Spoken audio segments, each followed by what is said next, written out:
evening, everyone. How's everyone? बढ़िया सब लोग?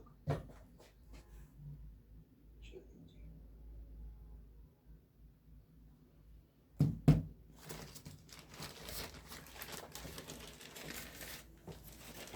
I'm great.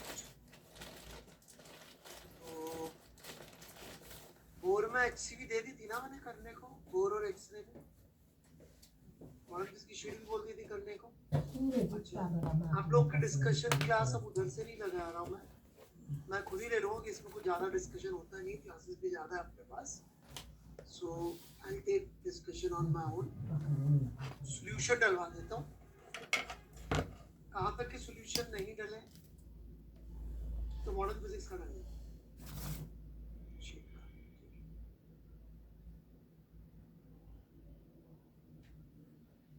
एक्सरे का डल गया.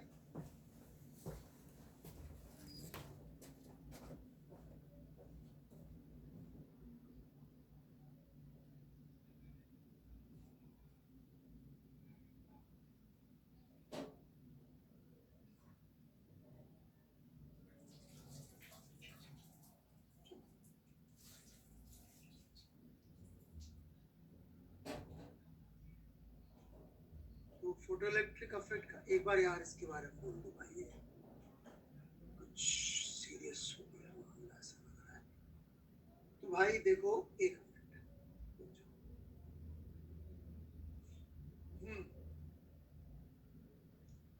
लाइव मेंटरशिप प्रोग्राम है आइकॉनिक पे, तो आप ये ले सकते हैं. एक्सक्लूसिव है सिर्फ आइकॉनिक वालों के लिए. और क्या भाई, it is available. Updated Android पे मिलेगा, अपडेटेड एंड्रॉइड. ठीक है, समझ गए बात को. मतलब सिर्फ ऐसा वाला हुआ ना, इस पे नहीं मिलेगा, इस पे नहीं मिलेगा, है ना. समझ गए. वो जिस पे एक बंदर सा नहीं बना होता है, उस पे मिलेगा.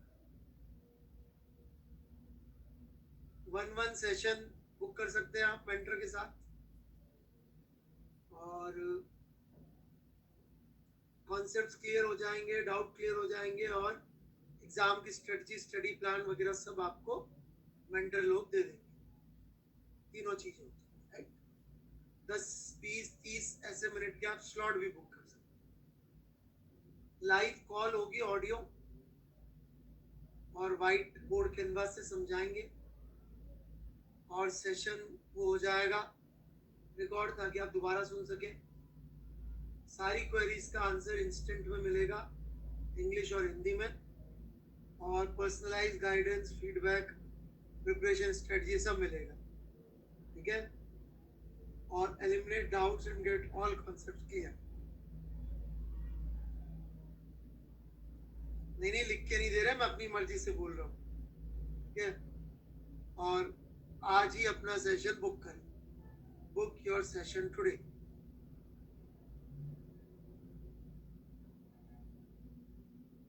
फिर आस्क अ डाउट फीचर भी है, जहां पे आप ऐसे फोटो खींच के डाउट पूछ सकते हैं. उसको क्रॉप कर दीजिएगा और उसमें टॉपिक का नाम जरूर डाल देना, किस सब्जेक्ट का है. डिटेल्ड वीडियो सॉल्यूशन कुछ ही घंटों में मिल जाएगा. ठीक है. कितने भी डाउट पूछ सकते हैं आप. इंग्लिश हिंदी में मिलेगा और वीडियो में मिलेगा. और 25 अक्टूबर को टेस्ट होगा, हर 25 को. Let's crack it.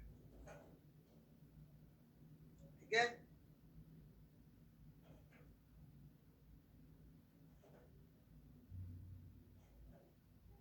And the best award for the best promotion goes to Amit Gupta. Yes. चलो भाई, थैंक यू जी.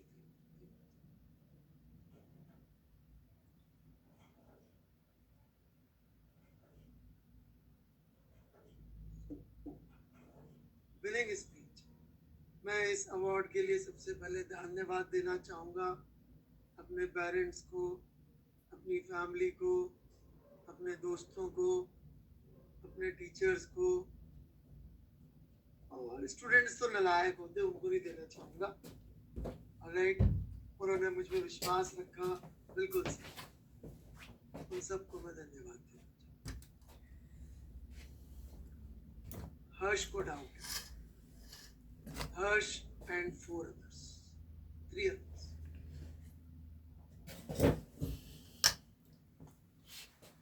हर्ष यार स्पीच भी ढंग से नहीं दे देते यार, बुरे हाल।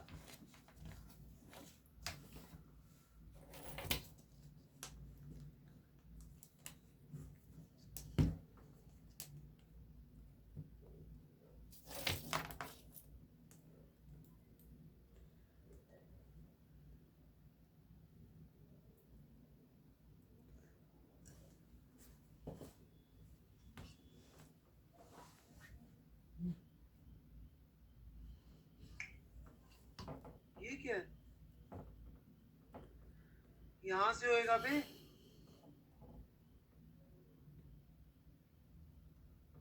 अच्छा ये दे रखा है क्या? मैं सवाल देख लेता हूँ बेटा, एक मिनट। सोल्यूशन मिल गया ना आप लोगों को?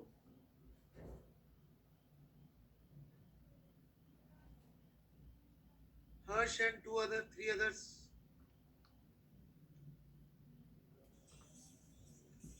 जो भी 3 नालायक लोग तुझे वोट दिए,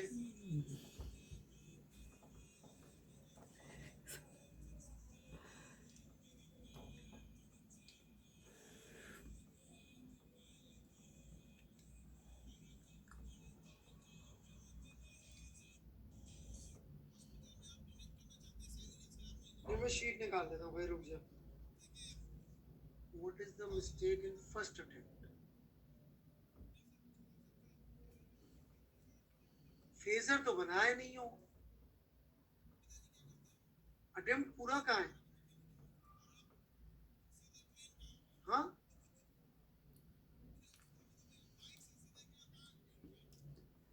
हर्ष एंड 3 others।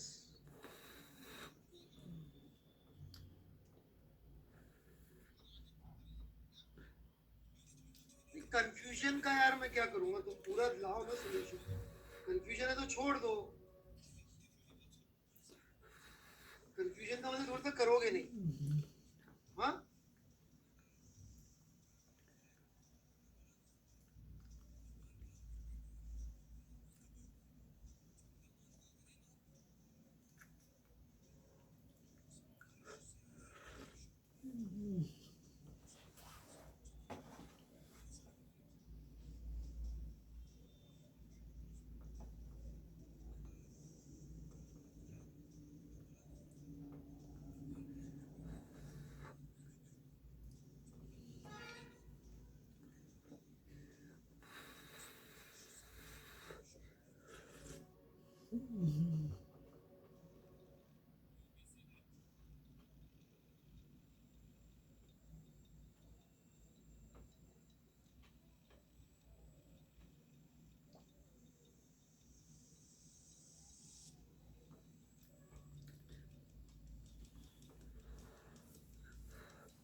बेटा तुम्हारा अटेम्प्ट पूरा कर दे, भेज दो, बता।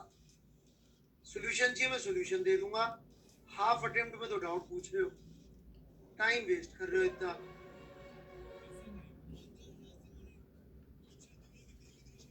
Good evening sir. Good evening sir यहाँ पर मुझे डाउट ये था कि जो मैंने जो डेल्टा एक्स का फर्स्ट मेथड से निकाला है उसमें सर आगे क्यों नहीं किया सॉल्व? सर नीचे फेजर बनाया ना मैंने। कौन से पार्ट की बात कर रहे हो आप? सर जो मैंने डेल्टा 29, 30 की 31? 29। उसमें तो S1 S3 कवर्ड है। यस सर, बट सर उसमें मैंने मतलब एक करंट इंटेंसिटी के लिए निकाला है। ये π/3 का तो फेजर 2π/3 पे क्यों बनाया? सर वो सॉरी, वो गलत लिख दिया, वो 2π/3 है। हाँ सर वो मैंने गलत लिख दिया, सॉरी। 4π + 2π/3 है। तो 2π/3 से आंसर नहीं आ रहा? नो सर, क्योंकि अगले वाले जो मैंने बाइनोमियल से करा है उसमें उसको गोली मारो तुम बाइनोमियल। 2π/3 से आंसर नहीं आ रहा है? नहीं सर, वो 1 से π/3 हो रहा है और 1 से 2π/3 हो रहा है, तो इस वजह से वो फर्क आ रहा है। एक ये क्या किया तुमने, डेल्टा एक्स को क्या लिखा? डी साइन थीटा सर, वो ज्योमेट्री ऊपर बना के फिगर में बनाई है परपेंडिकुलर डालकर।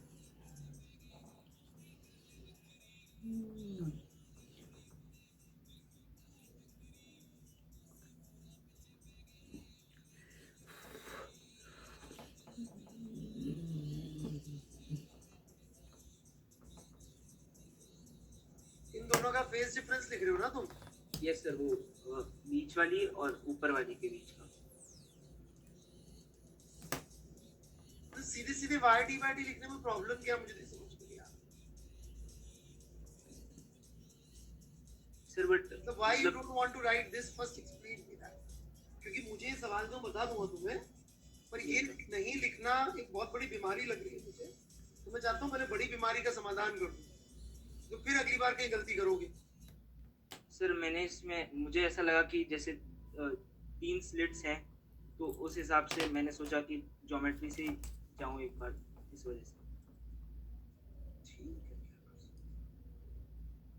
मतलब 3 हो जाती है तो वाई डी बाई डी की ज्योमेट्री फेल हो जाती है। No sir. मैं इसमें गलती बिल्कुल बता दूंगा, पर तुम तो कुछ कर ही नहीं रहे हो ना बेटा, प्रॉब्लम ये। मतलब इसको रिजेक्ट करने का कोई रीजन होना चाहिए ना। क्या रीजन होता है कि अपन इसको नहीं यूज करते? सर जब किसी केस में कंपेरेबल आ जाते हैं तब। जब कंपेरेबल आ जाता है बेटा। अब मैंने इसको एज अ फर्स्ट करने को इसीलिए मना किया था क्योंकि इसमें इसी प्रकार की मिस्टेक्स। आई होप बाकी बच्चे ध्यान दे रहे होंगे। यदि आप डायरेक्टली इसको यूज करेंगे ना तो इसी तरह की गलतियां होंगी, क्योंकि सेकंड ऑर्डर अप्रोक्सीमेशन का ही प्रॉब्लम यहाँ पे भी है। क्योंकि आपने 2 अप्रोक्सीमेशन ले ली, एक इसको डी साइन थीटा लिखा नंबर 1 अप्रोक्सीमेशन, ये सर।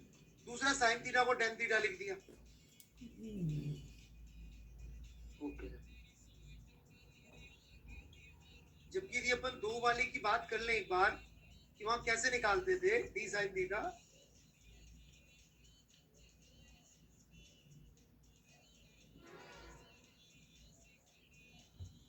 ये परपेंडिकुलर मारा,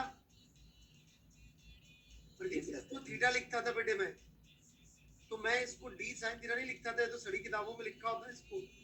मैं इसको तुम याद करना मेरे नोट्स में क्या लिखा हुआ है। ये सर, वो डी टैन थीटा माइनस करके भी आप। हाँ, साथ में कुछ और भी जुड़ता था। ये सर। तुम ये देसी किताबों के फॉर्मूले चिपका रहे हो यहाँ पे, और वो तभी काम करेगा जब ये फेल हो जाएगी। ये फेल नहीं हो रहा और फिर भी तुमने यूज किया तो मरोगे, मैं क्या करूँ? यस सर, समझ गया सर, थैंक यू सर।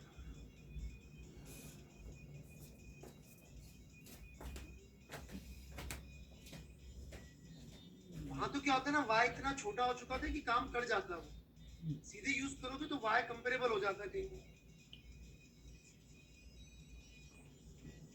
नहीं बात समझ में?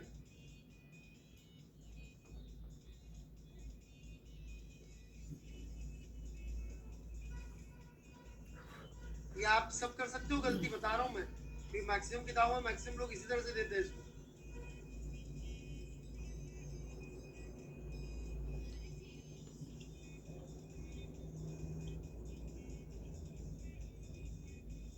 ये y नापते यहाँ से, तो y plus D by two लिखो अपॉन कैपिटल डी कर। देखो सही आता है, कभी कभी नहीं आता।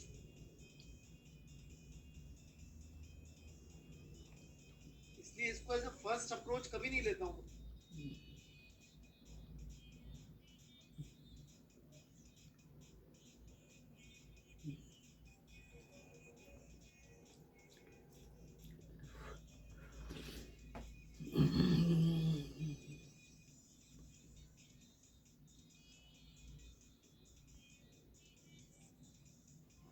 Got it?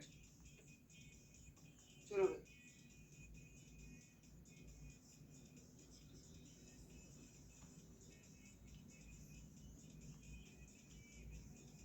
हाँ जी विष्णु जी, मैं भी ये सवाल लेना चाह रहा था। वो गलत आंसर वाला, राइट? 28 ही था। एक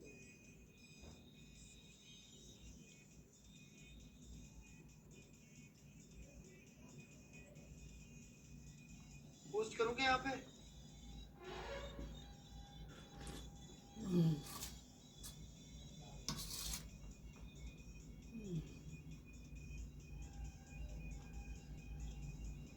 ये क्लियर है ही नहीं, सवाल ही नहीं है आपके पास।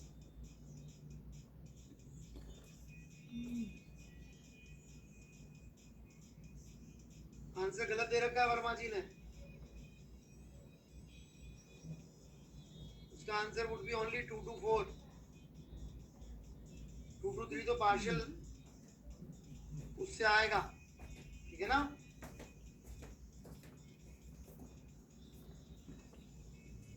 एक सवाल और है जो कई बार लोग पूछते हैं, आप लोग पूछ नहीं रहे शर्मा शर्मी में, तो बता देता हूँ।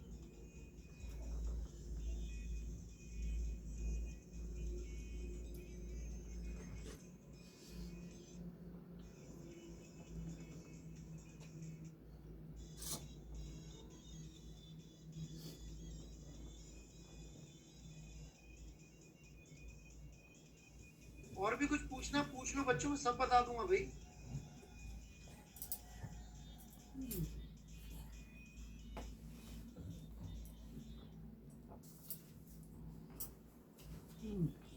ये वाला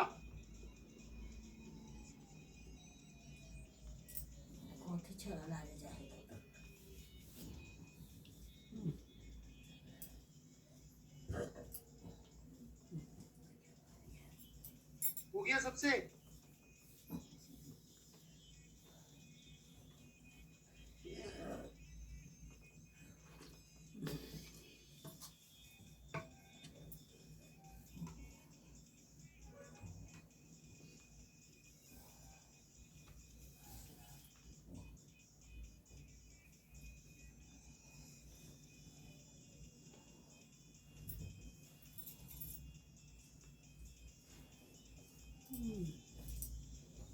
लॉजिक बता देता हूँ कम से कम।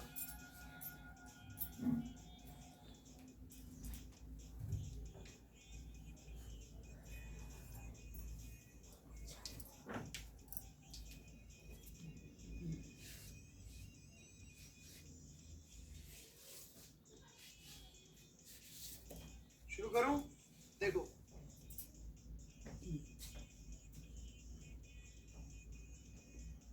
इसमें क्या है ना कि इसका सॉल्यूशन बताता हूँ, लॉजिक बाद में समझाता हूँ। 1 by lambda is equal to r 1 by n square minus 1 by m square करके फॉर्मूला होगा, राइट।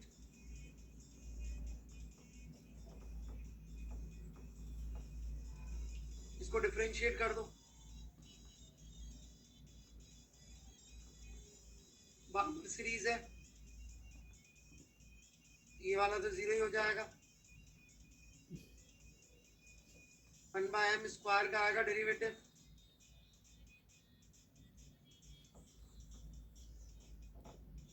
m स्क्वायर का डेरिवेटिव क्या आएगा 1 by m स्क्वायर का -2, तो 2, राइट।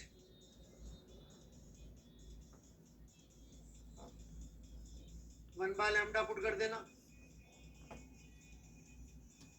वो आ जाएगा r 1 by 4 minus 1 by m square.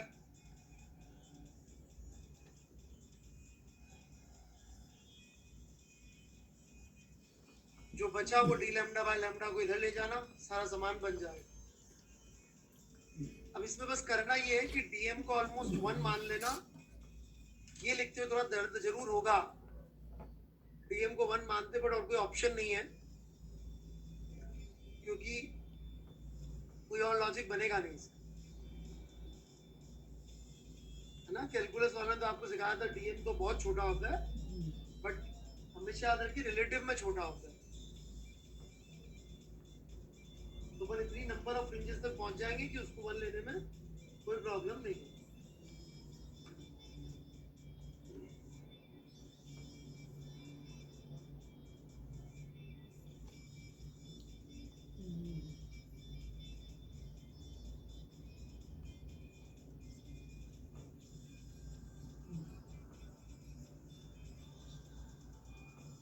Out.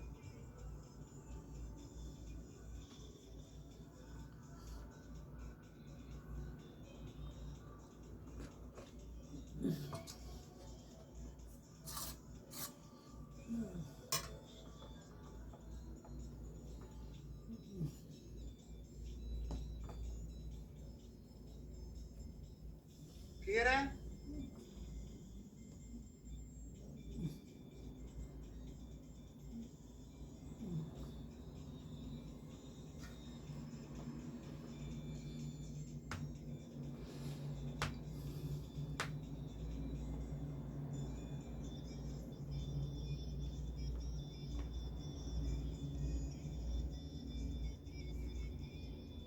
ठीक है।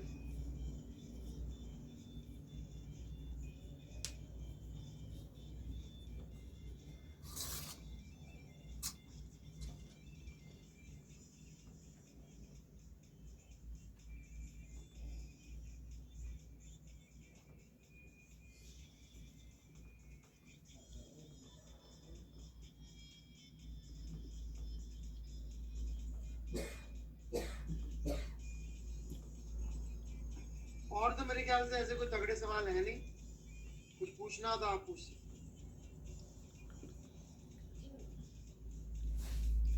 है कुछ।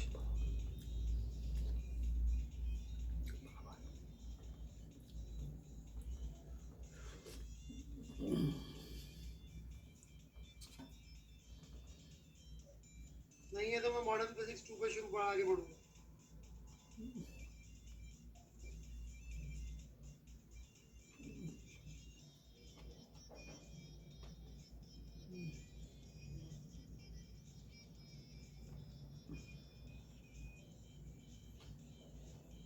एक छोटी सी चीज ऐसी मुझे याद आई, आप पूछ तो रह रही है एचसीबी के सवाल। एक्सरे में एक सवाल है, उसमें उन्होंने ऐसा डायग्राम दे रखा है, देखा क्या किसी ने?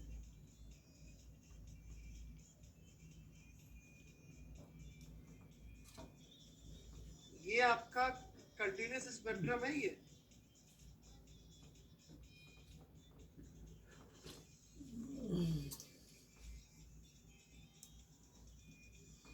दो रीजन है इप्शिता जी, 2 reasons. One is instruments continuous नहीं नाप सकते, और नंबर 2 कंटिन्यूस में भी फ्री में भी क्वांटाइजेशन तो होता ही है। Quantization is fact of nature. ये आप थोड़े हाई लेवल पे जाएंगे, कौन था यार, डायरेक्ट, ऑल डायरेक्ट और बाकी लोगों की इंटरप्रिटेशन पढ़ेंगे क्वांटम का, तो उनके हिसाब से स्पेस भी क्वांटाइज्ड है, टाइम भी क्वांटाइज्ड है।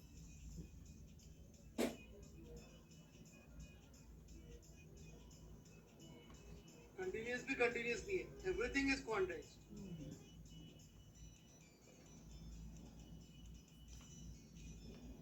क्या तो कभी सच्ची मुच्ची फिजिक्स पढ़ेंगे तो इन शब्दों का अर्थ समझ में आए, नहीं तो कोई बात नहीं, जिंदगी है। इप्शिता जी को क्या पूछना है? ये क्या भेज रही है इप्शिता जी?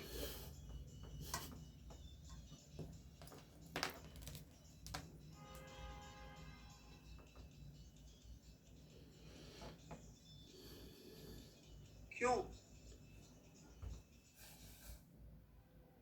नहीं होते बेटा, स्ट्रेट लाइंस नहीं होते नेचर में,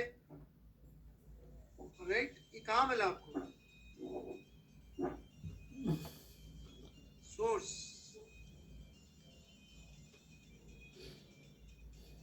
प्रैक्टिकली पॉइंट्स ही ऑब्जर्व हो सकते हैं, और दूसरा फिर भी ऐसे जम्प्स आएंगे बिकॉज ऑफ, सही है बिल्कुल, क्योंकि ओम्स लॉ में अपन ने इलेक्ट्रॉन को एज अ पार्टिकल ट्रीट किया है, उसका भी वेव नेचर है।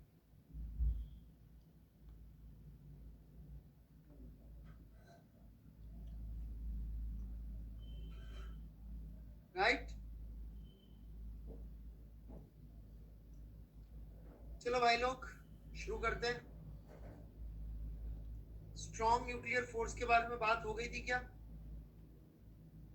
थोड़ी बहुत, थोड़ा और डिटेल में आगे और बात करके आगे बढ़ते हैं। तो स्ट्रॉन्ग न्यूक्लियर फोर्स के बारे में बात करके हम लोग इस कंक्लूजन तक पहुंच गए थे, if I remember it correctly, कि भाई ऐसा है, अट्रैक्टिव नेचर का है, इट एक्सप्लेन्स शॉर्ट डिस्टेंस पे लगता है, इट एक्सप्लेन्स यूनिफॉर्म डेंसिटी जो कि ऑब्जर्व करी जाती है। शायद आपको पता हो कि न्यूक्लियस जो है थ्रू आउट पीरियोडिक टेबल उसकी डेंसिटी में खास वेरिएशन नहीं होता है, शायद ये एज अ फैक्ट आप लोगों को पता हो।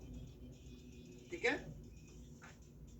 थोड़ा सा शॉर्ट रेंज के बारे में मैं बातचीत और करना चाहूँगा, करूँ?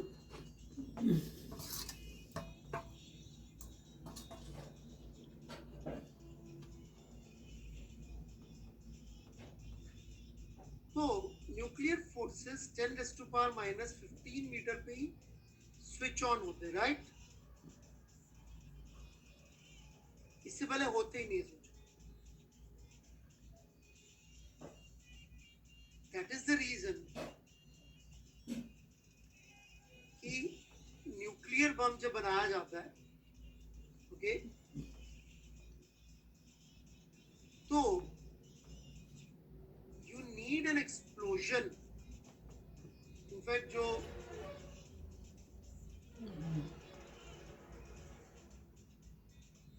प्लूटोनियम वाला था, यदि मुझे सही याद है, दो में से एक में ऐसा ही था, उसमें कोर पे इम्प्लोड होना था।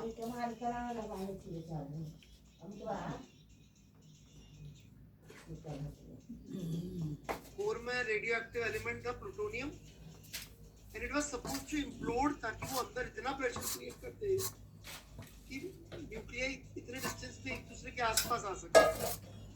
एंड वंस दैट हैपेंस, तब स्ट्रॉन्ग फोर्स एक्ट करके कहानी की शुरुआत करती है, फिर चेन रिएक्शन शुरू होती है।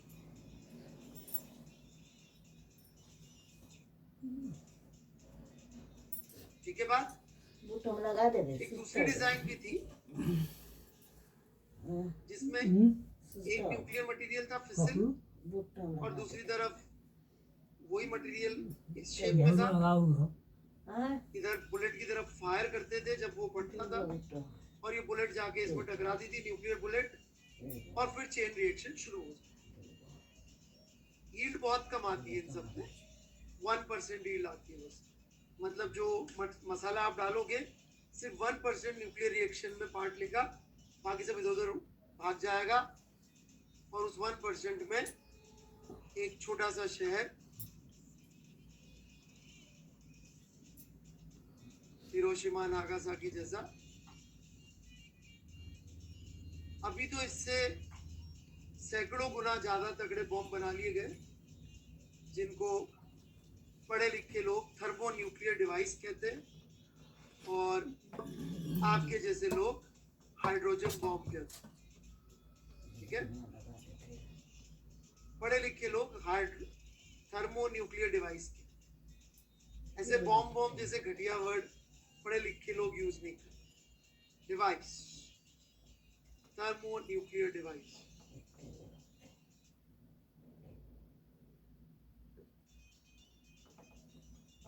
अंदर समझ में आ रहा है आप लोगों में और पढ़े लिखे लोगों में? टेक्निकल टर्म यूज करें, आप जाहिल वाली टर्म। बम फट गया जी, हाइड्रोजन बम।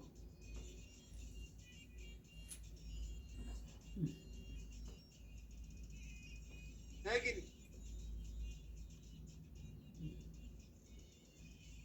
अबे फिजिक्स में नहीं बोल रहा नाम, नहीं हो सकता Kunal ji. Chain reaction can not be stopped. Okay? Whether it's a plutonium device, plutonium-based fissile device, or a uranium-based fissile device, or a thermonuclear device, you can't stop a chain reaction once it starts in these devices. The only thing happens after that is absolute destruction.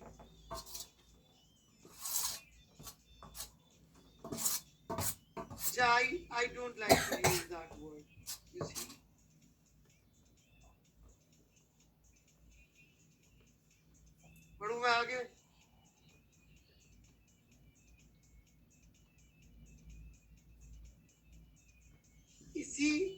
Device का एक और example है core of a star. Core of a star exactly same thing happens. वहां पे इतना immense pressure create करती है gravitational पुल. वहां पे भी स्ट्रॉन्ग न्यूक्लियर फोर्स ही चलता है, लेकिन उसके लिए इतना इमेंस प्रेशर क्रिएट कौन करता है? Gravitational pull. और फ्यूजन रिएक्शन शुरू हो जाती है. मस्त हाइड्रोजन हाइड्रोजन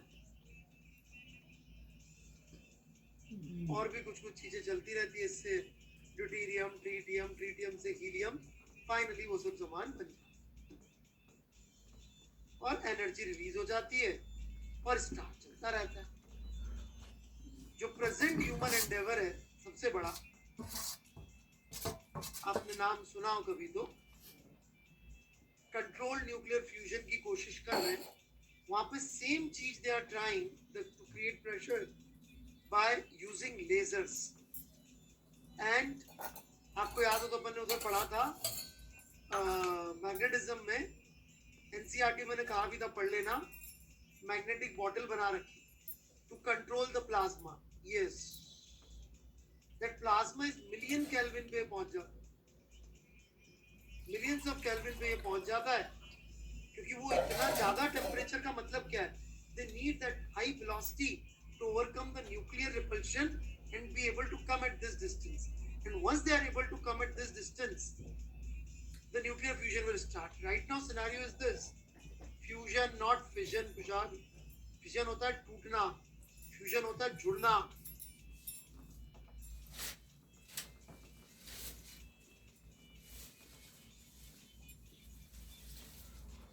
खैर मैं कहाँ था? तो इस डिस्टेंस पे आ जाते हैं, ठीक है ना, ताकि बहुत ज्यादा वेलोसिटी चाहिए हो. तो यहाँ तो ग्रेविटेशन की ऐसे हो जाता है, इधर नहीं हो पाता.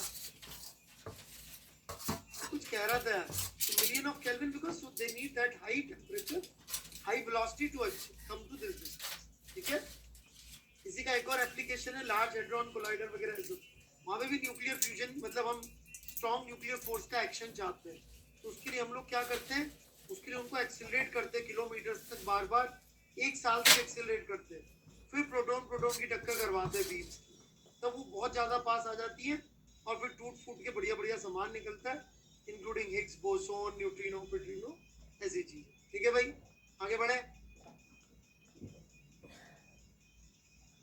इनफैक्ट जुपिटर जुपिटर क्यों है? क्योंकि उसका इतना मास नहीं था कि अंदर इतना प्रेशर क्रिएट कर दे कि कोर इग्नाइट हो जाए. हमें बहुत बड़ा दिखता है, बट उतना नहीं कि कोर इग्नाइट हो जाए.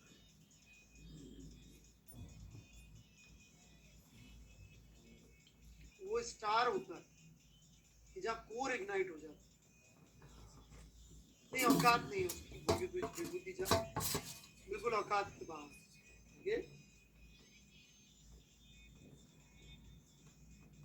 जुपिटर मतलब आपके गांव के सेठ जी, स्टार मतलब मुकेश भाई. फिर भी कंपैरिजन गलत है.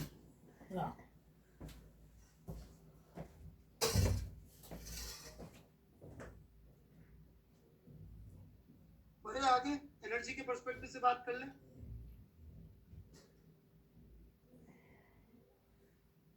फोर्स का पर्सपेक्टिव क्लियर है, लिख लिया सबने. एनर्जी के पर्सपेक्टिव से लोगों का ध्यान इस बात पे गया कि जो मास आता था, राइट, वो न्यूक्लियस का मास. एटम की बात करेंगे तो एम भी लिख दूंगा, A minus Z M N.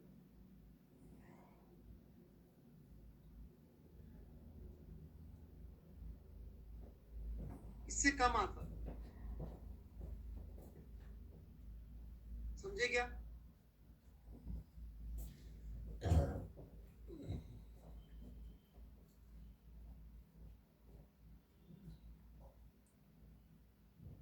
हमारे पास कोई एक्स है,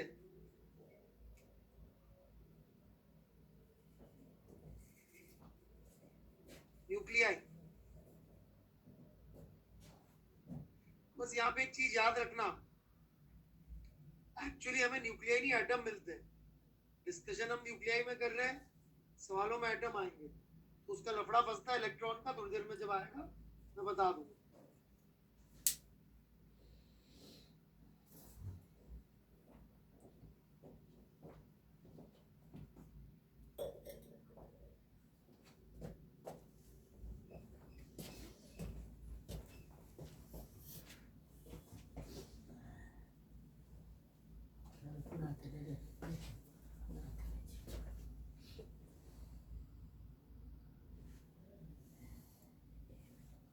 Eski konakları. Neden bu?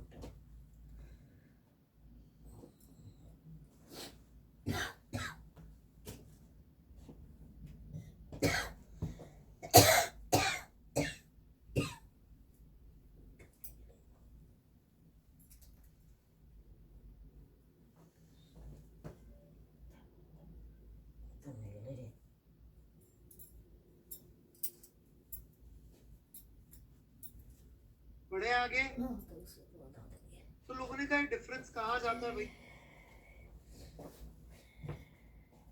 Where does this difference go? Right? तो उसका नाम लिया बाइंडिंग एनर्जी, कि जो थ्योरेटिकल मास है माइनस जो एक्चुअल मास है उसका डिफरेंस इनटू सी स्क्वायर, वो इसको बाइंड करने में चला जाता है। जिनको भी समझ में नहीं आया, ये एक्चुअल मास है, ये थ्योरेटिकल मास है, ठीक है?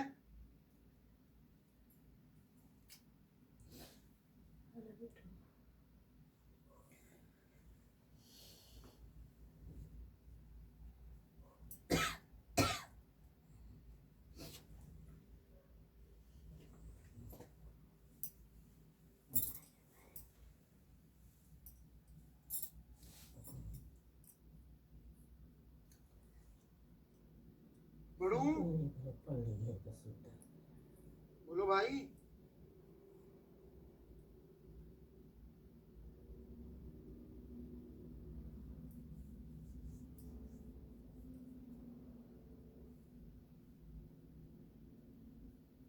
चलो, तो इतनी एनर्जी कहाँ खर्च हो गई उसको बाइंड करने में, अगेंस्ट दैट न्यूक्लियर रिपल्शन, जो प्रोटॉन प्रोटॉन लग रहा था ना उसके अगेंस्ट बाइंड करने में। तो जिसकी बाइंडिंग एनर्जी जितनी ज्यादा होगी उतना स्टेबल होगा क्या? नहीं, केमिस्ट्री पढ़ा चुके हैं। Stability depends is related to binding energy पर न्यूक्लियन। जनरली इनका रिलेशनशिप होता है स्टेबिलिटी से, ठीक है? ये कर्व भी देखा होगा शायद आपने, कि नहीं देखा है केमिस्ट्री में?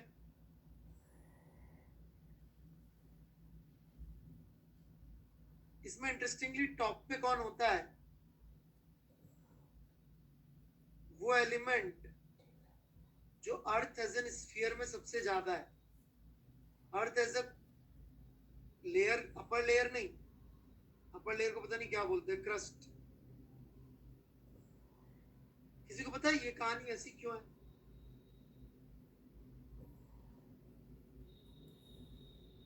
Anybody knows why it is like this?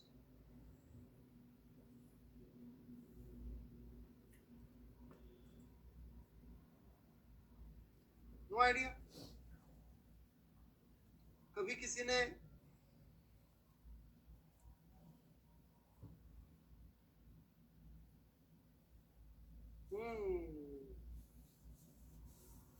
Star की लाइफ साइकिल कभी पढ़ेंगे ना, तो व्हाट हैपेंस इज दिस। अच्छा, आपको पता है इसके बाद की पूरी periodic table rare elements,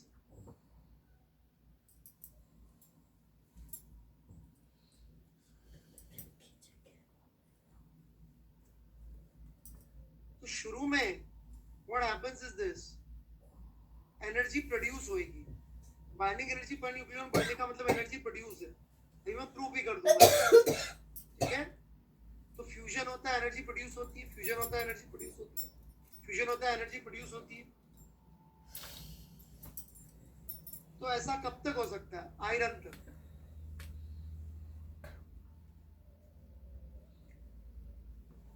right? क्या होता है? खिड़की पे रख दे।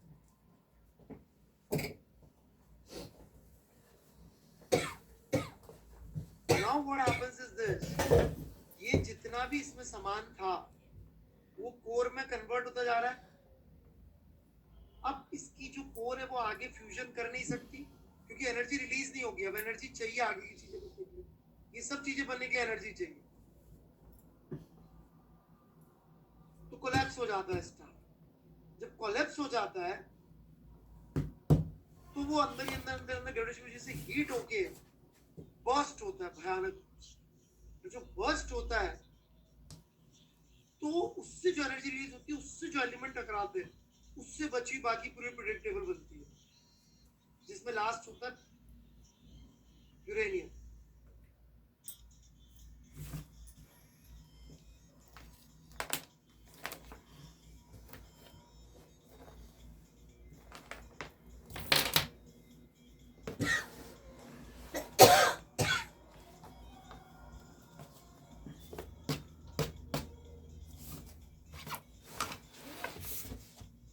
एगो न दूगो रोज मरै छै, एगो मियाँ मरलै एगो हिन्दू मरलै।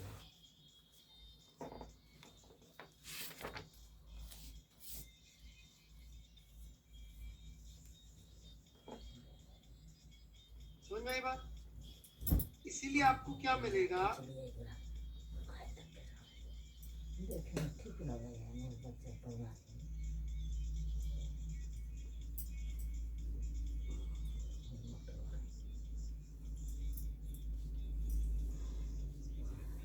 बाहरी साथी आ सब के चाहिए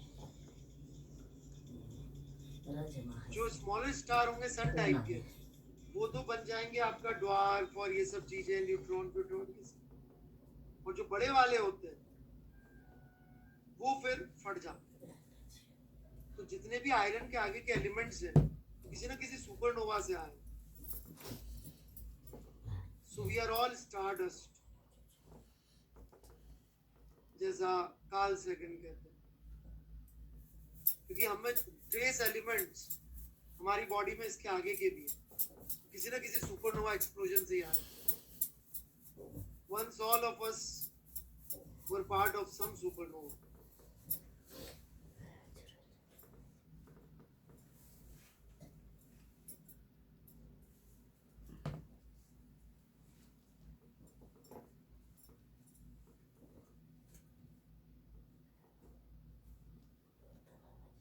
बढ़े आगे।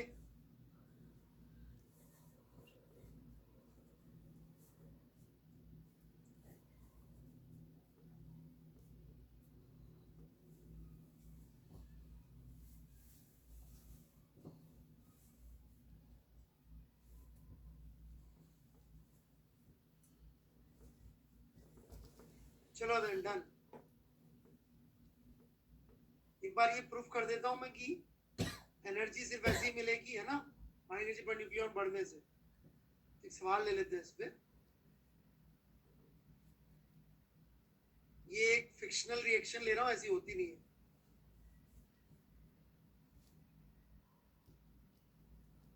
दिल पे मत ले लेना इसको।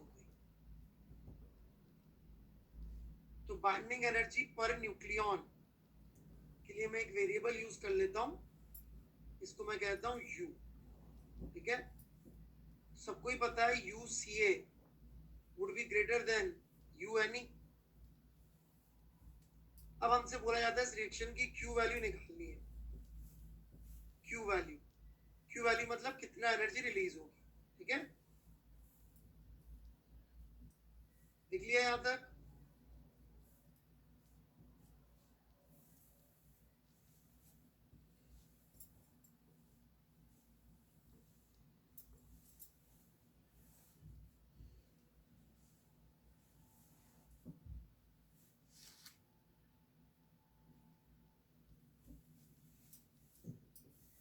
चलिए शुरू करता हूं मैं। Q वैल्यू का मतलब क्या है भाई? देखो सिंपल सी कहानी ये है, वेरी वेरी इजी स्टोरी, कुछ नहीं है सोचने में। देखो इस तरफ का मास कितना होगा? 2 times mass of neon. must be equal to mass of calcium plus जो एनर्जी रिलीज हुई दैट इज क्यू वैल्यू. समझ गए क्या? So Q will be equal to mass of calcium minus twice mass of neon. जहां पे mass of calcium क्या होगा? Actual mass of calcium would be theoretical mass, which is 20 mp plus 20 mn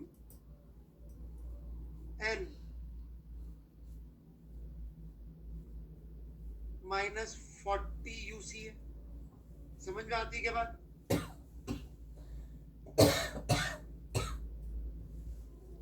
bye C square.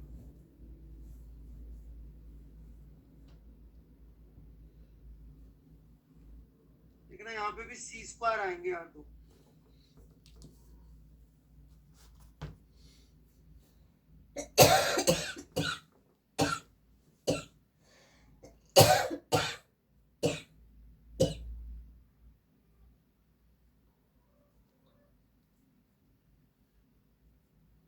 ये भी उल्टा लिख दिया क्या मैंने? अरे यार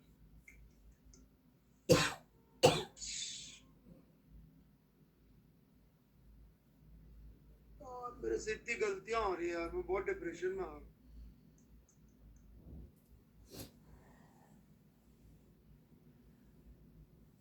डिप्रेस हो गया मैं.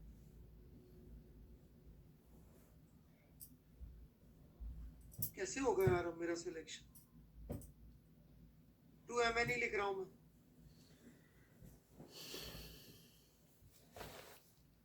So 2 mn would be 220 mp plus 20 mn minus ये भी 40 हो जाएगा.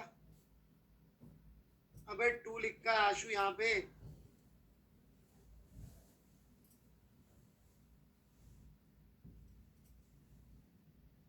डिप्रेस हो ले थोड़ा सा.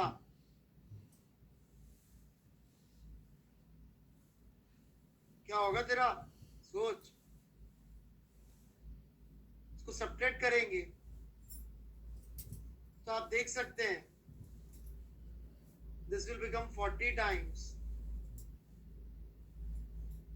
UCA minus UNE. अरे यार ये आशु ने डिस्टर्ब कर दिया था. इस बार गलती कराने के लिए आशु ने. फाइनल आंसर सही है. तो आप देख सकते हैं ग्राफ में कैल्शियम का ऊपर ही था ना.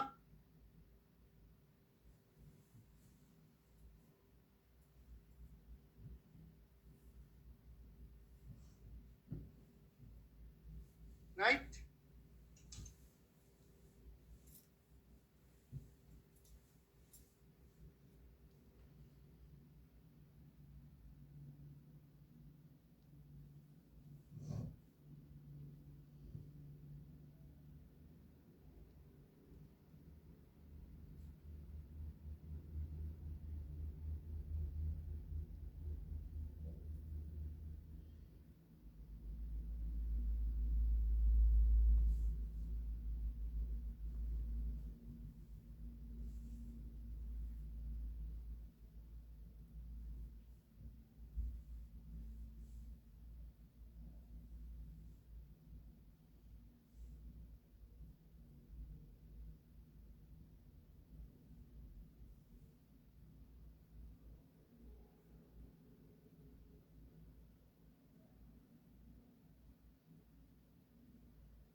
पूछना है?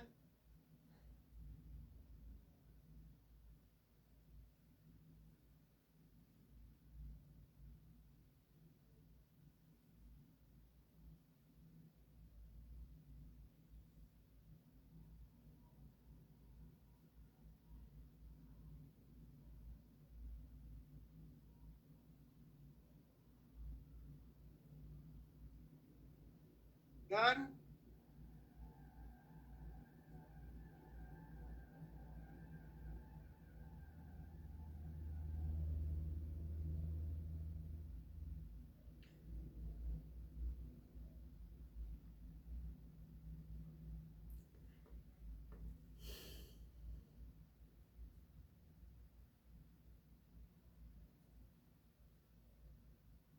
समझ में आ गया ना? एनर्जी रिलीज बाइंडिंग एनर्जी पर न्यूक्लियन बढ़ने पे हो रही है।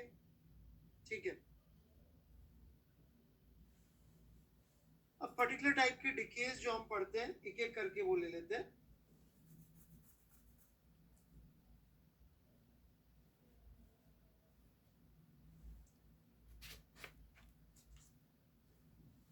अल्फा डिके,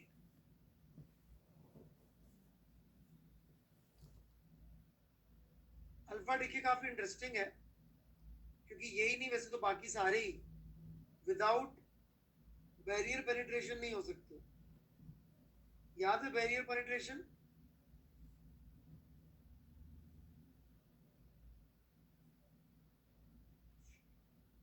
कि नहीं याद है?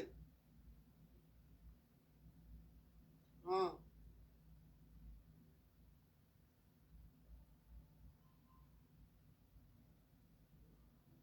Let's begin.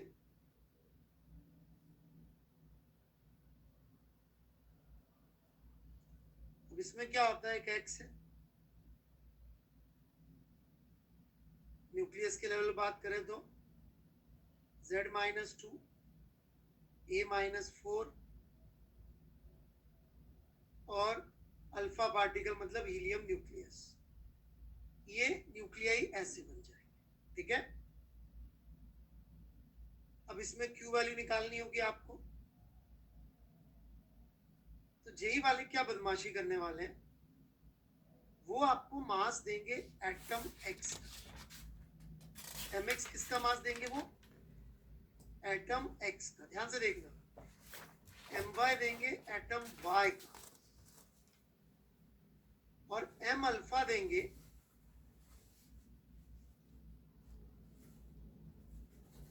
हीलियम न्यूक्लियस का। अच्छा, जस्टिफाइड भी है क्योंकि हीलियम न्यूक्लियस इंडिपेंडेंटली मिलता भी है, और ये बड़े एटम एक्स वाई इंडिपेंडेंट मिलेंगे भी नहीं इनके न्यूक्लियस, प्रैक्टिकली स्पीकिंग। जैसे थोड़ी कि यूरेनियम 91 प्लस लेके घूम रहे आप, इसमें से 91 इलेक्ट्रॉन निकाल डाले मैंने।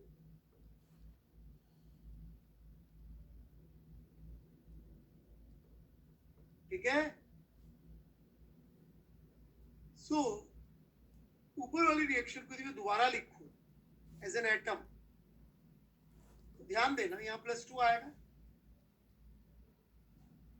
नाउ पे वेरी गुड अटेंशन, इस एटम में Z इलेक्ट्रॉन थे आउटर शेल में, न्यूक्लियस में ट्रांसफॉर्मेशन हुआ, इलेक्ट्रॉन तो Z के Z ही रह गए, तो ये अपन को एटम Y नहीं मिला, एनायन मिला।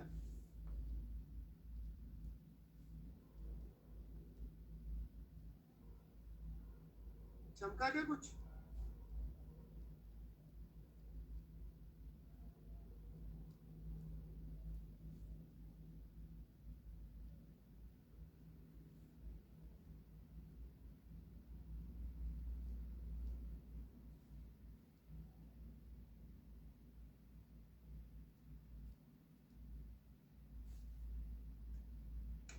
पक्का? केमिस्ट्री में एनायन किसने पढ़ा दिया यार?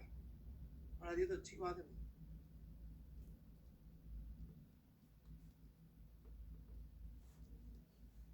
तो Q वैल्यू क्या आएगी? अच्छा, दिस एक्चुअली पहली बार रेडियोएक्टिविटी की खोज भी ऐसे हुई थी, जिस थैले में रखा था ना वो थैला नेगेटिवली चार्ज हो गया था।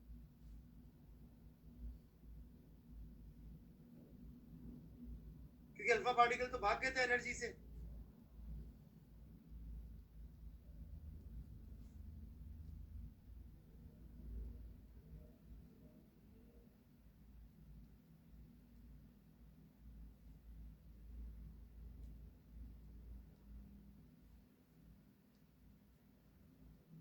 वैसे तो मास MEV KEV में देते हैं, GeV में दे देते हैं मास, तो वो कट पिट जाते हैं, C² की जरूरत ही नहीं पड़ती।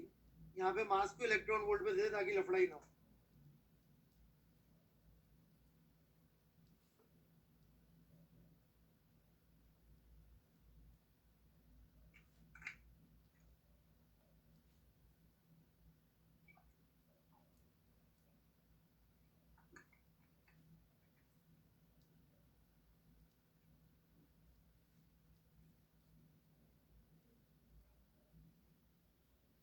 बढ़े आगे।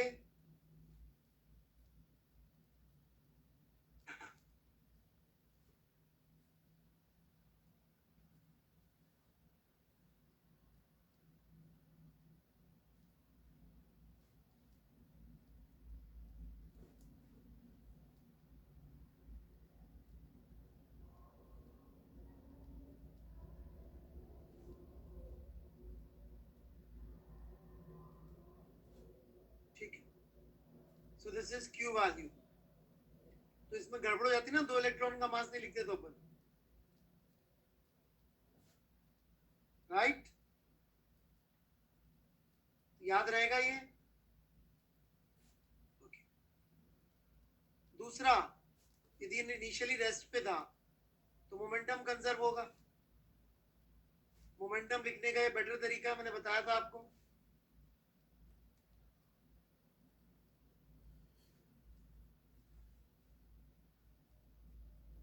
इसको सॉल्व करोगे तो आपको मालूम पड़ेगा कि अल्फा अप्रोक्सीमेटली Q ही आ रहा होगा, क्योंकि अल्फा के लिए सॉल्व कर लो कि अल्फा आ जाएगा Q My upon My plus M alpha.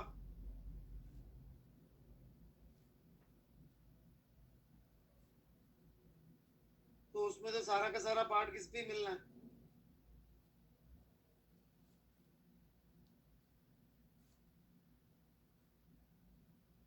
ठीक है, कोई डाउट?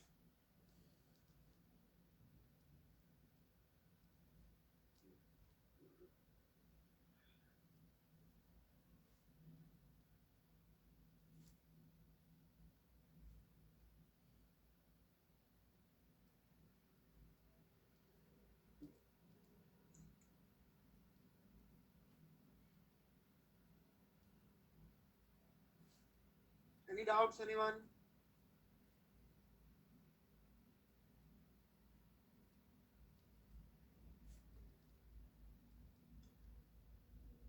आगे बढ़ूं फिर मैं, बीटा डीके।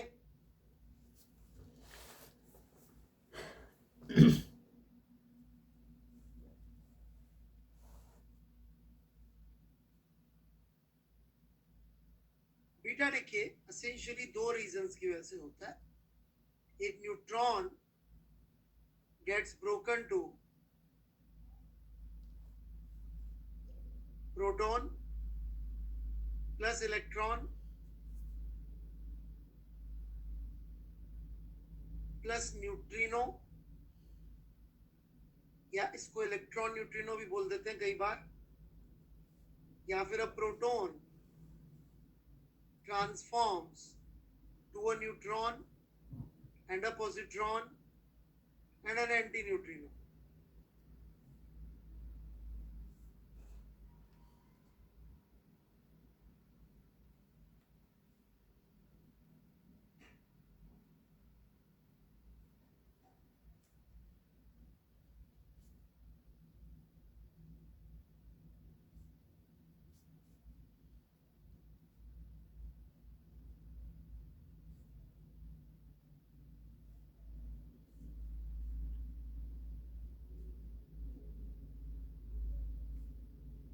क्लियर है?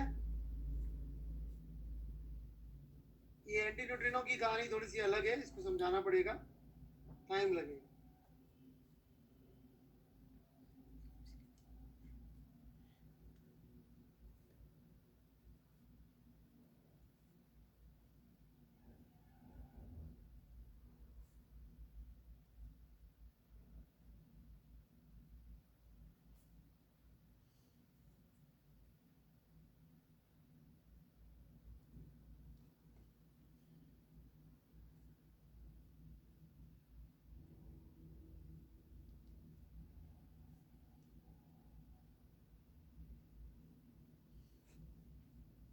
यार मैंने उल्टा लिख दिया, एक मिनट रुक जाओ।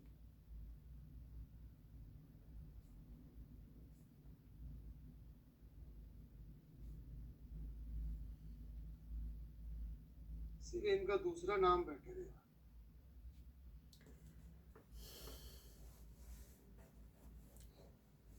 इलेक्ट्रॉन एंटी न्यूट्रिनो होता है।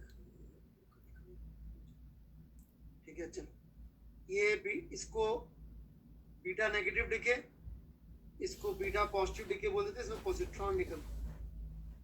ठीक है, नाउ गोइंग फर्दर,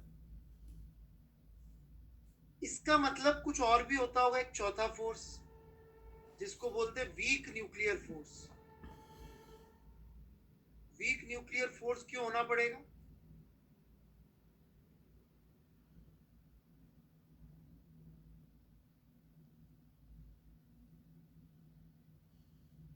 एनीवन?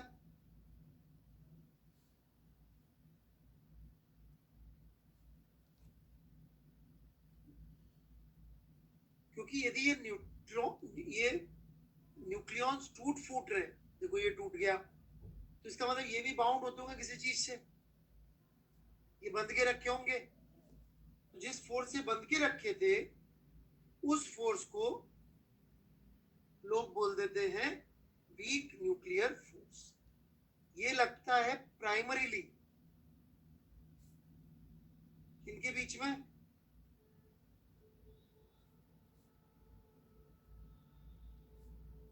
कोई तो कुछ लिख दो यार, बोर हो जाता है यार ऐसे।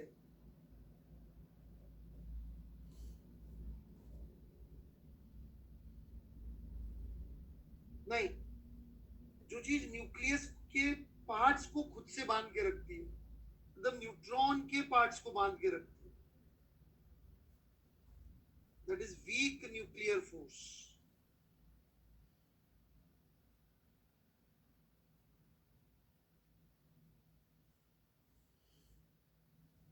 ठीक है,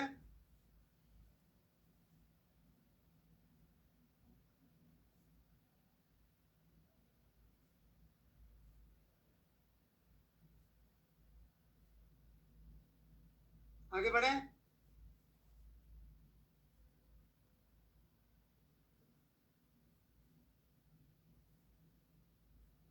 ना इसकी कॉरस्पॉन्डिंग न्यूक्लियर रिएक्शन कैसे दिखेगी? मैं एटम के लिए लिखूंगा अब सीधे,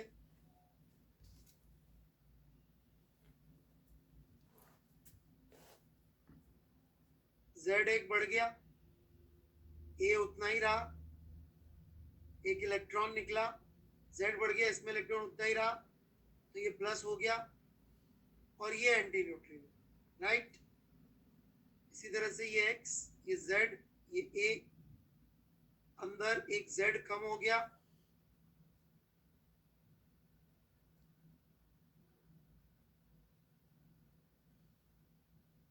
और Z कम हो गया पर इलेक्ट्रॉन Z ही रहे, ये Z-1, तो ये minus.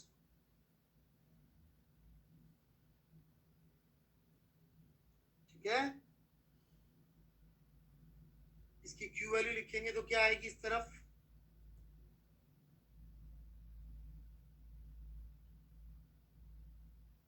Mass of atom X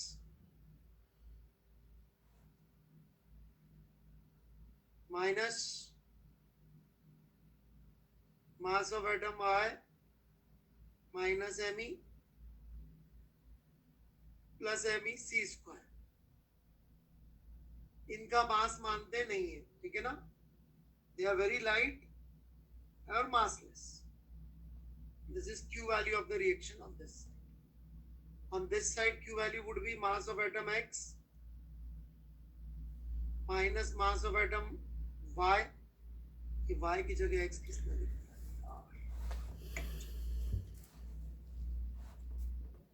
plus Me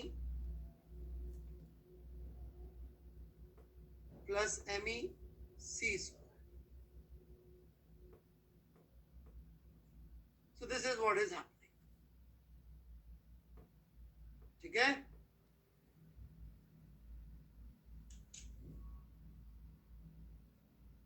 नहीं, वहां जाके तो वो बेटा विभूति वो रिपल्सिव भी हो जाता है बहुत ज्यादा, एक लेवल के बाद पास आने से ज्यादा रिपल्सिव हो जाता है वो, है ना। और स्ट्रॉन्ग न्यूक्लियर फोर्स और वीक न्यूक्लियर फोर्स पे जो भी बताए उसको मान लो कि ठीक ही होगा, है ना, उसमें ज्यादा दिमाग नहीं लगाने का।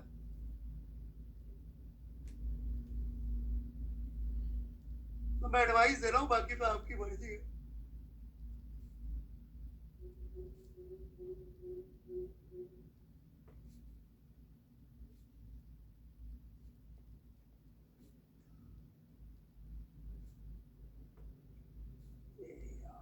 ये ले, चलो।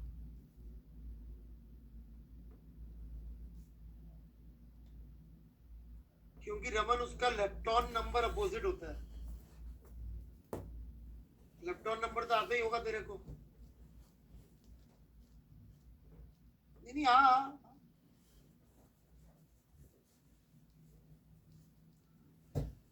क्यों मतलब पंगे लेना जी।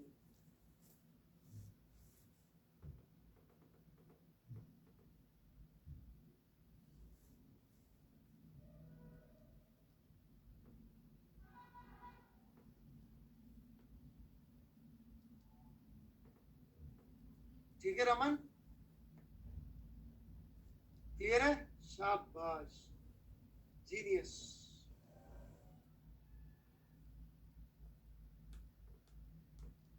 और नाउ यहाँ पे आप देख सकते हैं कि काइनेटिक एनर्जी पूरी इलेक्ट्रॉन के पास ही आनी है। प्रैक्टिकली हुआ ये कि ये नहीं आया, no. Maximum kinetic energy of electron ये थी,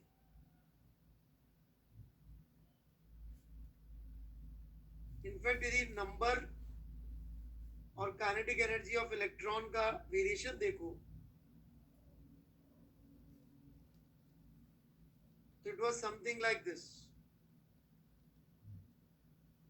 मतलब बहुत ही कम थे जिनका क्यू वैल्यू के आसपास।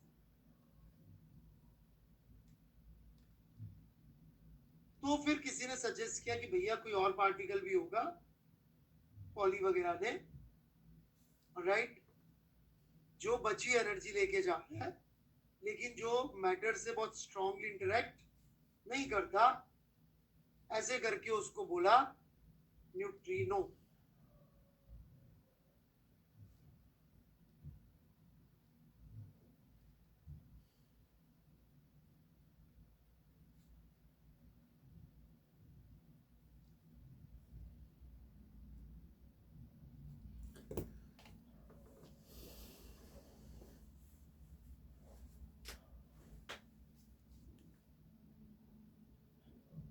Got it?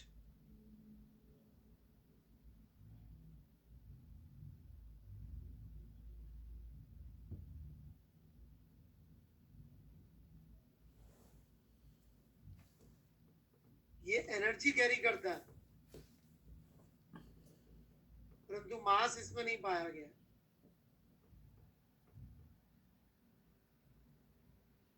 आगे बढ़े।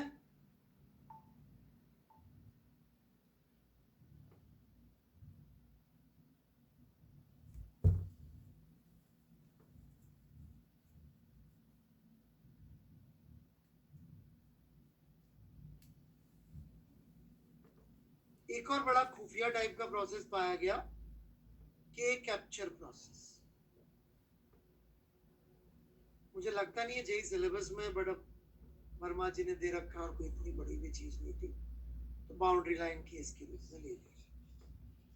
इसको समझाना बड़ा मुश्किल है क्योंकि actually electron can not exist in a nucleus. पता है क्या आपको? You can prove that electron can not exist in a nucleus.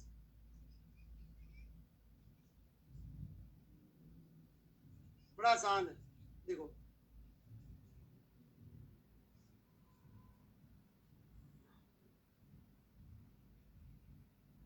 Mass of electron into you should be equal to h by lambda, wave nature. बाकी Ambuj Heisenberg को आता ही है, Werner Ambuj right.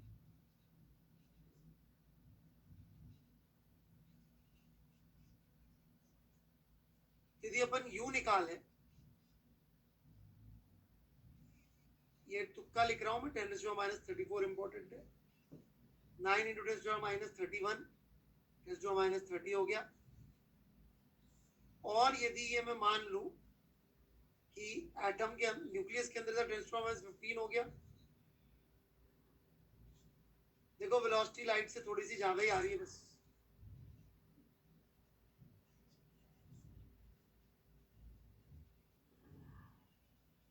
मजा आया?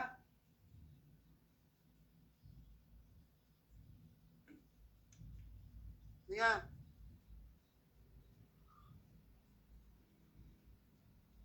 अबे थोड़ी सी ज्यादा भी प्रॉब्लम है यार, बहुत ज्यादा थी। इससे प्रूव जाता है कि रह नहीं सकता, ठीक है।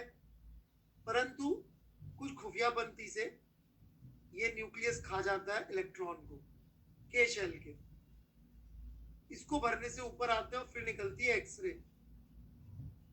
समझ रहे हैं? के सीरीज की।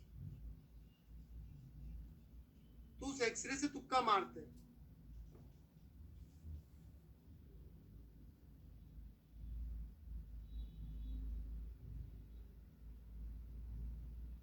तो इसने अपना इलेक्ट्रॉन खा लिया। एक बार जरा रिएक्शन समझ ले पहले तो। रिएक्शन क्या हुई है? Proton plus electron gives a neutron plus anti-neutrino.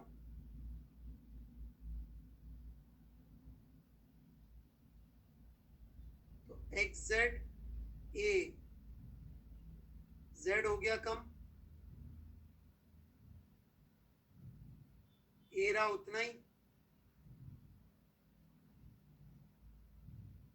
यार ये X क्यों लिख देता हूं मैं, क्या हो गया भाई? ये Y और एंटी न्यूट्रिनो।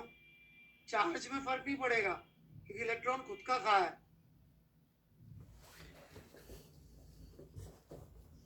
तो Q वैल्यू में कोई लफड़ा नहीं है इधर।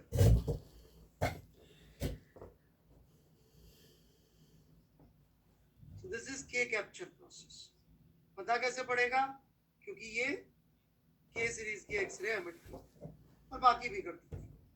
K अल्फा होगी तो L भी होगी, K बीटा होगी तो M सीरीज हो जाएगी। ठीक है कि नहीं? बढ़े आगे।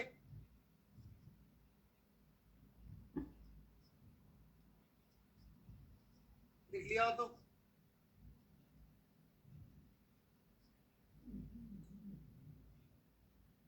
अच्छा, ये रिएक्शन आउटसाइड न्यूक्लियस ऑब्जर्व की गई है।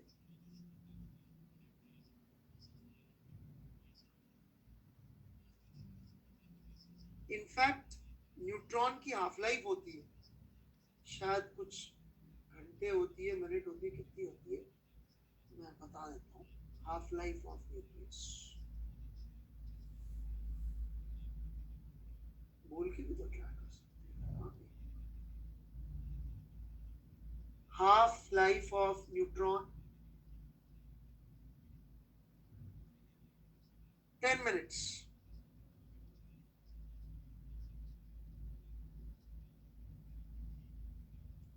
फ्री न्यूट्रॉन का 10 मिनट्स, 10.2 मिनट्स लिखा हुआ है गूगल ने, तो एनसीईआरटी में 1000 सेकेंड है, देख लो। ये बाउंड न्यूट्रॉन का डिके है।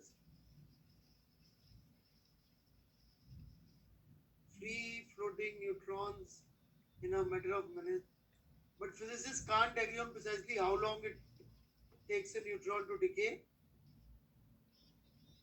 कुछ जगहों पे 1000 सेकेंड है, फिजिसिस्ट एग्री नहीं कर पा रहे जी। इप्शिता जी तो आपका 1000 सेकेंड रख लेते हैं, मेरा 10 रख लेते हैं, ठीक है।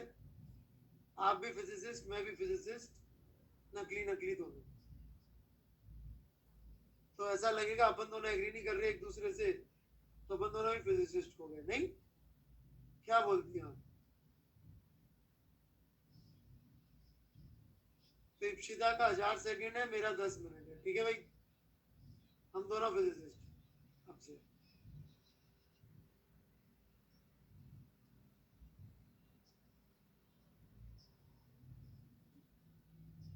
कोई और एग्री नहीं कर रहा हो? वैसे 1000 सेकंड ज्यादा सही है अक्षिता जी, क्यों मैंने गलत देखा, मतलब गलत था गूगल का सर्च, रिसर्च पेपर देखा तो ये याद रहेगा ग्राफ सबको, वीक न्यूक्लियर फोर्स। अच्छा ये संभव ही नहीं है, proton is infinitely stable outside, क्योंकि एनर्जेटिकली टूट ही नहीं सकता, इधर मास ज्यादा है, तो ये सिर्फ न्यूक्लियर के अंदर होती है रिएक्शन। प्रोटॉन का हाफ लाइफ प्रैक्टिकली अभी तक तो इनफाइनाइट ही मानते हैं, फिर बाद में जब यूनिवर्स नष्ट होने लगेगा तब कितना होगा तब देख लेंगे, ठीक है, तब तक तो इनफाइनाइट ही है, ठीक है। अभी तो स्पेस टाइम फैब्रिक स्ट्रेच हो रहा है ना, तो अभी तो कोई टेंशन नहीं, जब बिल्कुल खत्म होने को आ जाएगा तब सोचना पड़ेगा।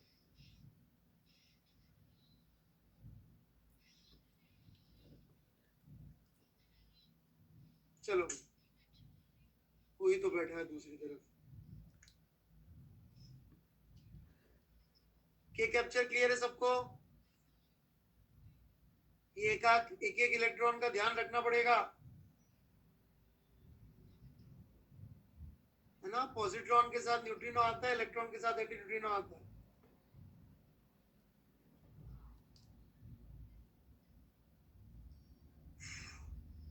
इन सब न्यूक्लियर रिएक्शंस में जो एक्स होता है ना, उससे जो वाई बनते हैं, ये वाई थोड़ी हाई एनर्जी के होते हैं, फिर ये क्या करते हैं, ये लो एनर्जी में जाते हैं, गामा रे एमिट करते हैं। समझे क्या बात कि नहीं समझे? इन सब में एक इंपॉर्टेंट बात यह है कि वाई स्टार स्टार का मास वाई स्टार से ज्यादा होगा। क्यों? क्योंकि जो भी एनर्जी निकलती मिलने वाली है, उसके लिए सिर्फ एक ही इक्वेशन वैलिड है, और कोई सोर्स नहीं है एनर्जी का डेल्टा एमसी स्क्वायर के अलावा। न्यूक्लियस में एनर्जी का सोर्स यही है, इसका मतलब एक स्लाइट मास का डिफरेंस होता है वाई में और वाई स्टार स्टार में, जिससे गामा रे निकली थी। ये बहुत इंपॉर्टेंट बात है, इसमें जेई में सवाल भी आया हुआ है 2 बार, कि बच्चों को समझ में आता है कि नहीं आता है कि एनर्जी का सोर्स न्यूक्लियर रिएक्शन में केवल और केवल एक ही है। क्या है?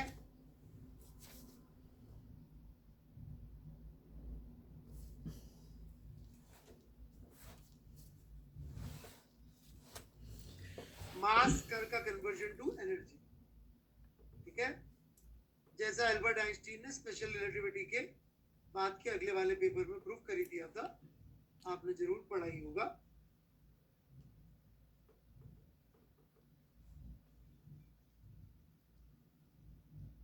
भाई रमन,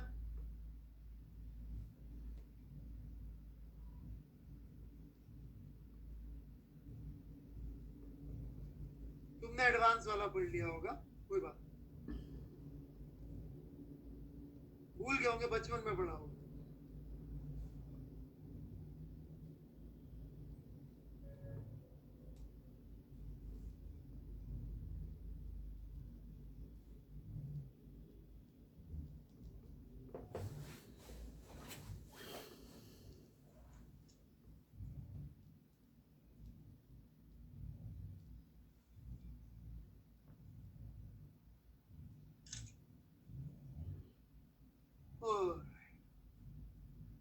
रेडियो एक्टिविटी पे आ जाए।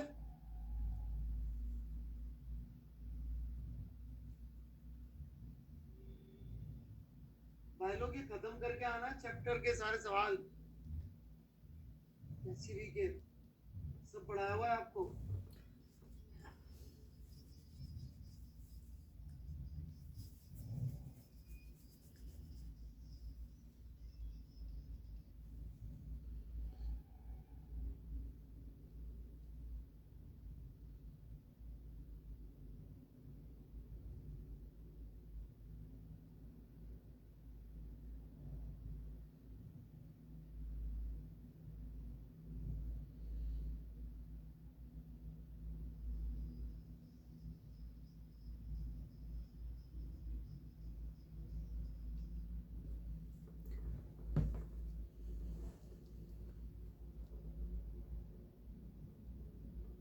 आगे।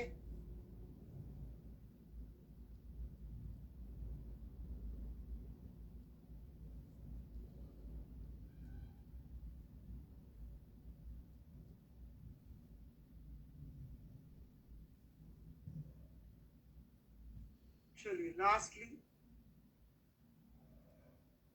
अच्छा भूलना मत इन सब में वो बैरियर पेनिट्रेशन जरूरी है, उसके बिना रिएक्शंस नहीं हो सकती है ना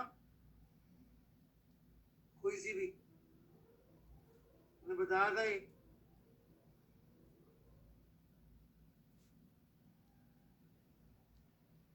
law of radio active decay सबने सुना होगा।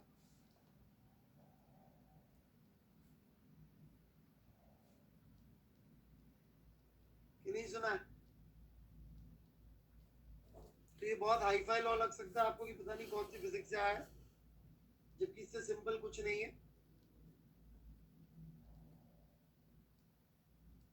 मॉडर्न फिजिक्स 1 की शीट कर ली ना सबने?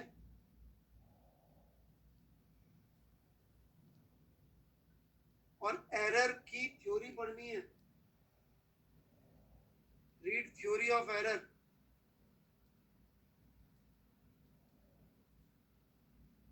नहीं मैंने शीट डाली है, शीट से।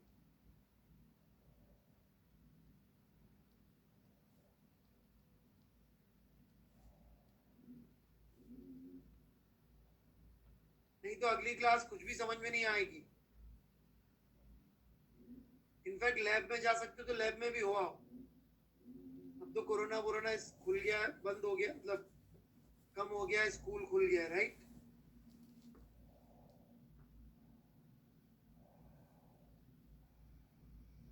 स्कूल नहीं खुले? अच्छा।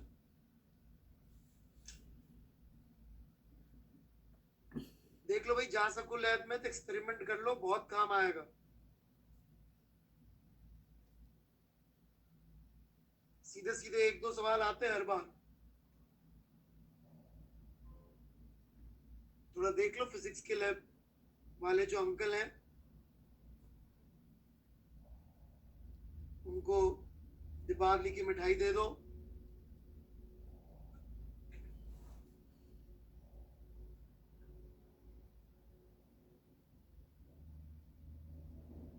समझ गए?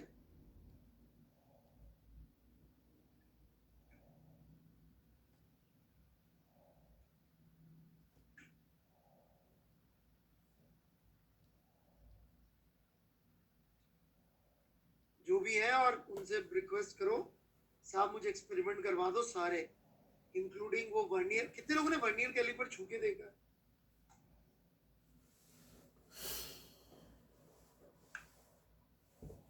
तो भाई अगली क्लास में क्या करोगे तुम लोग?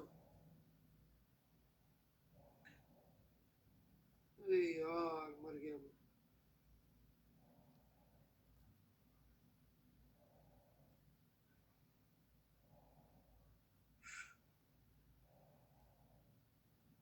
अबे अमेजन से क्या क्या क्या मंगवा लोगे? यूट्यूब पे है क्या, देखूं? मतलब हाथ में करने की बात अलग होती है।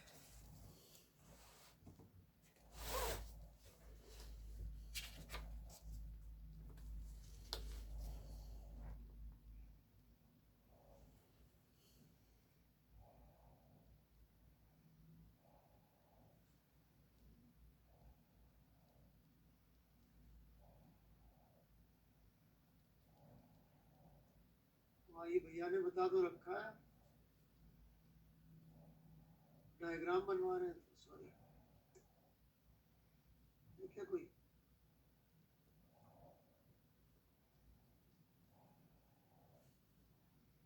तो लैब में लिखे कैसे बता रखा है? वर्टेजियम में मिलता है।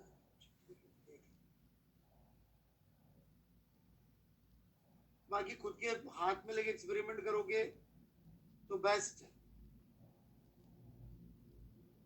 ठीक है?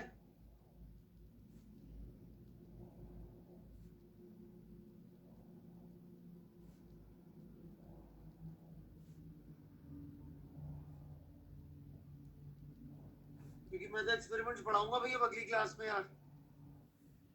बस बस ये बच्चा है वाला लॉ, इसकी आप केमिस्ट्री में जो पढ़ा रखा देख लेना, फिर करवा दूंगा। नहीं तो फिर सारा ही होमवर्क हो जाएगा, HCV का अगला चैप्टर भी देना पड़ जाएगा होमवर्क।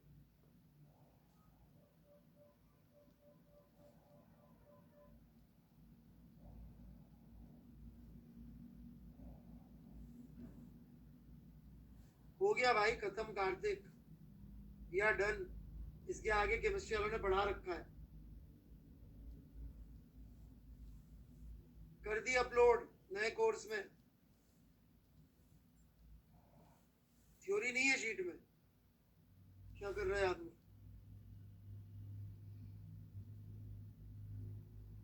अरे यार कौन सी शीट अपलोड? एक मिनट रुक जाओ, मैं दोबारा कर दूं।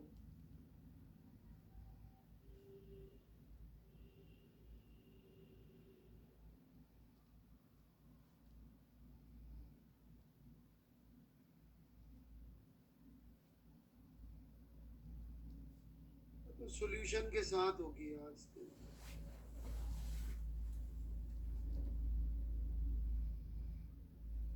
जो भी उसमें लिखे हैं लैब में मैं बता दूं। थोड़ा किताबें पढ़ लो भाई।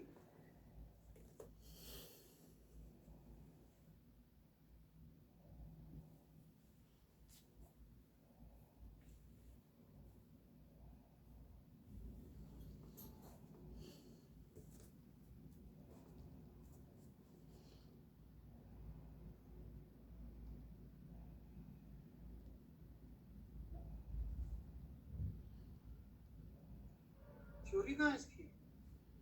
हे भगवान, मैं दूसरी अपलोड करता हूँ थ्योरी वाली।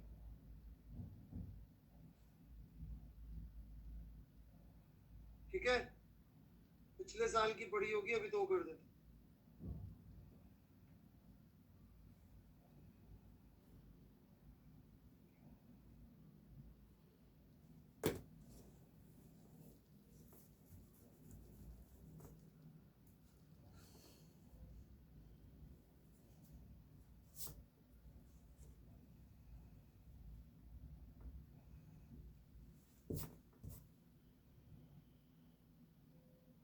अगले कोर्स में करूंगा, है ना?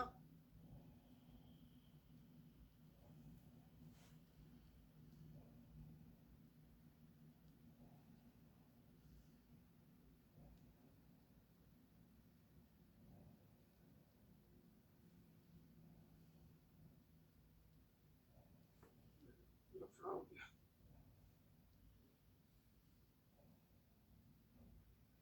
मैंने सोचा यही देख पड़ी होगी। हाँ जी बाय जी, ढूंढ रहा एरर की शीट।